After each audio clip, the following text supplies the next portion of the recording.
Krista yala sukite ho tu kum sang ni le som ni khachu ne le ko mo le kon khading ayong ka nai mai the kon khading ayong ki pa nam mai the kawai ko na sunga hi ka hin la na yong mai the kon khading ayong hen do na yong mai the hi ai ke so the ke ka tun có cái cũng xin đừng vui à cái gì chỉ đến ta hi nó có điều ta khôngได้hết ta ahin Krista yala ka sultite ho kum sang ni le na ka ding chu tu kum sunga hi chin ti pha bo lin hi chin hi ti au me ti hi kin tu ni la hi có cái hi na report tapi dah tai ka bai ko sunga thế je chung aban tiếng lệ nó có đi bao ha pan hung ki to hung pan la vel lang Krista su ki te ho ken ka po sa ngin ha nin hung ha do vel lang pa hi pathin la ba yong hu kon tho vel tin ka bai ha no mo vel hi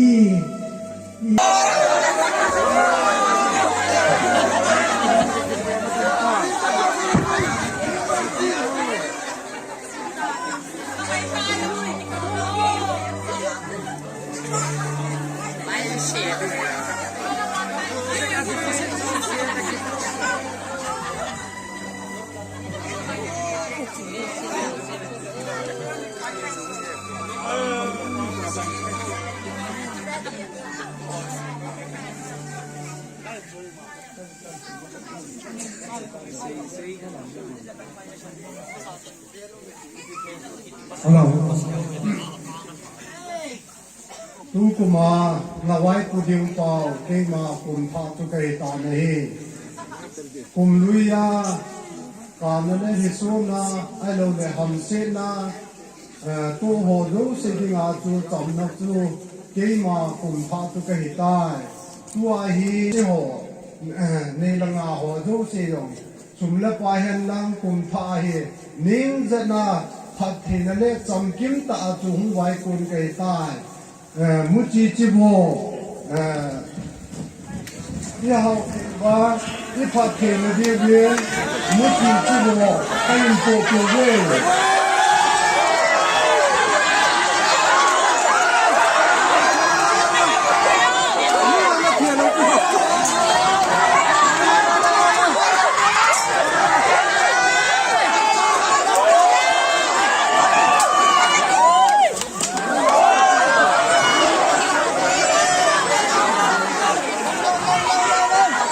Kuahi nunga samdela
kêu hạ nào đằng cả các bạn nghe là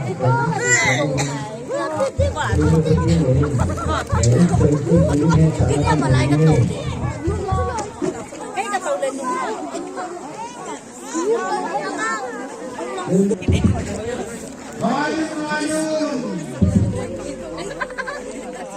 pakai kunci sambil kan kita tahu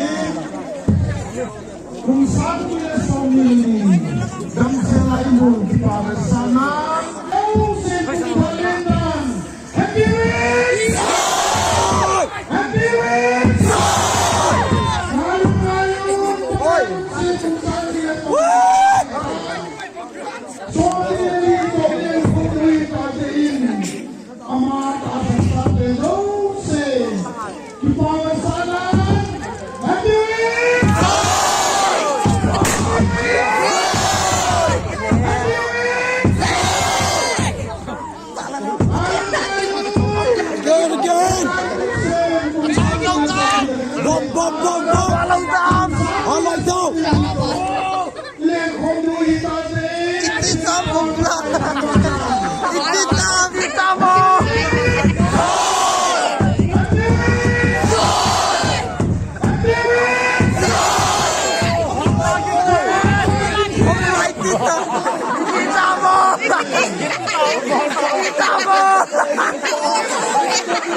dan sering mutamin, ama balen kondisi tazimin, ama